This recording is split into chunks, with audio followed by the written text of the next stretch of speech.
Z28 was born with one purpose: to win the Trans Am Championship. Today, over 30 years later, it's still winning.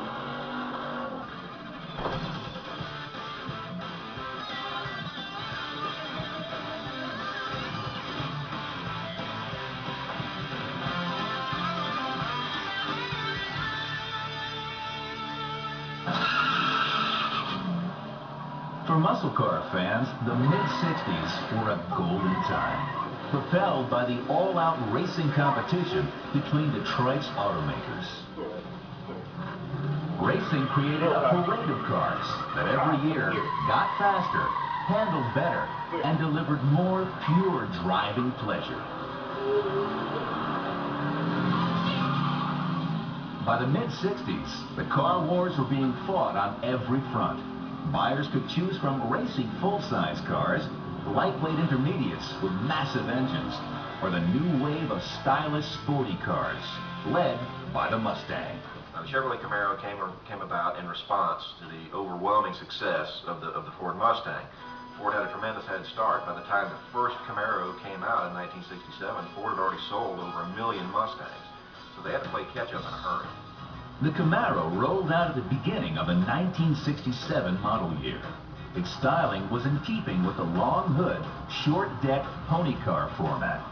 But unlike the Mustang, the Camaro was designed from day one to accommodate any engine in Chevrolet's inventory. This ability to wrap Chevy's largest engines in such a light package made the Camaro an instant muscle car. A buyer could walk into a Chevrolet dealer, order a Camaro, and then just get a tremendous variety of options. Everything from inline six-cylinder engines all the way up to screaming big blocks to Z28s, custom interiors. Basically, you name it, you could get it on a Camaro in the first generation. The Super Sport Camaros with the big block engines grabbed all the headlines in the auto press that year.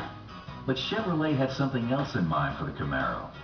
Very quietly, in a move practically unnoticed by anyone but the sports car racers, Chevy announced an option to the basic Camaro, which offered a number of heavy-duty handling components. This package also included a new engine, the 290 horsepower 302 small block. The whole thing was called Special Performance Package Z28, and it was created for one purpose: to beat the Mustang on the racetrack.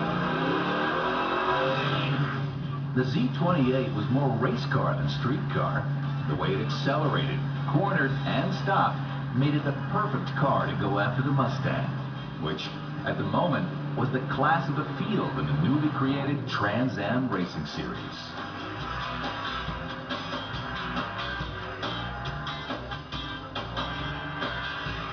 The Mustang had won the Trans Am Championship in 1966 without any real competition. In 1967, the all-new Z28 team of Roger Penske and Mark Donohue entered the fray and won 3 races. Mustang took the title again that year, but the Camaro team now knew how to play the game. During the next 2 seasons, as the Trans Am Series became increasingly popular, the Z28 blew everyone else away.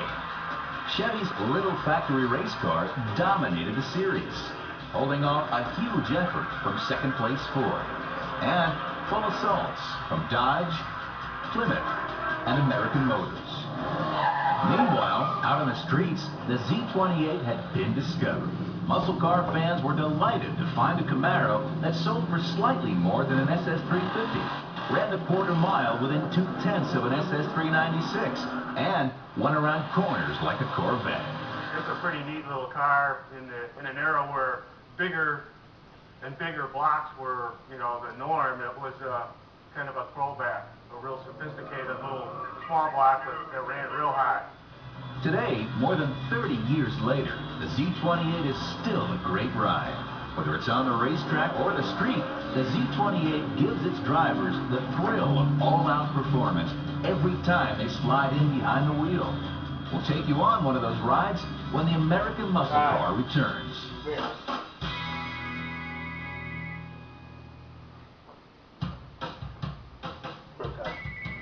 For a while, it looked like Chevrolet was going to ignore the pony car phenomenon.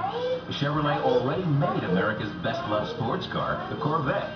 They also had a sporty little compact car, the Chevy 2 Nova, that ran like a jackrabbit when equipped with a high-performance 327. They even had an engineering breakthrough car, the Corvair, which in Monza's fighter trim was as sporty as anything from Europe. All these models, in addition to the Super Sport Impalas and Chevelles, the darlings of the muscle car crowd, made Chevrolet's lineup pretty full. Start with the new Mustang 2+2 Fastback. But the pony car thing was here, whether Chevy wanted to play or not. So within 6 months of the Mustang's introduction, Chevy got busy.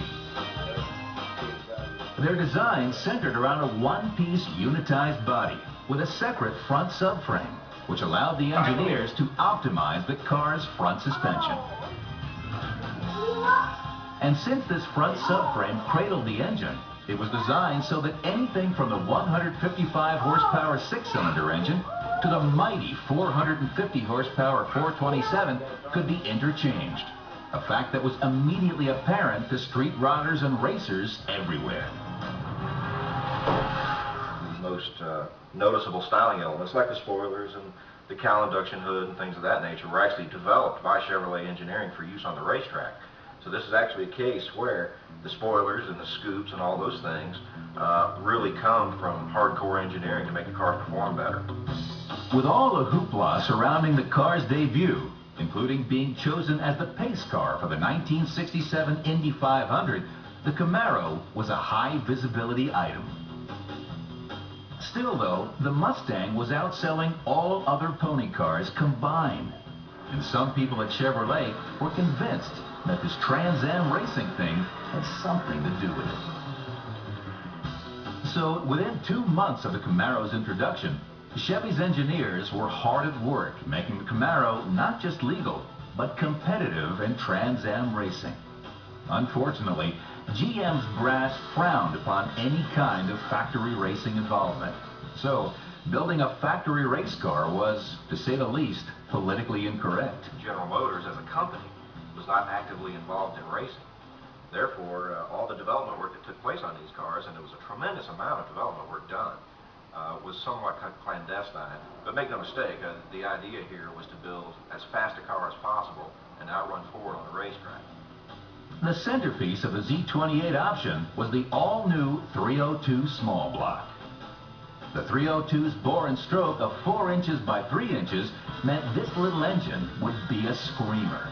Into it, Chevy poured TRW 11-to-1 pistons, forged rods, a 485 lip solid camshaft, bigger push rods, a Holley 780 on an aluminum intake manifold, and the Corvette cylinder heads with 202 intake valves.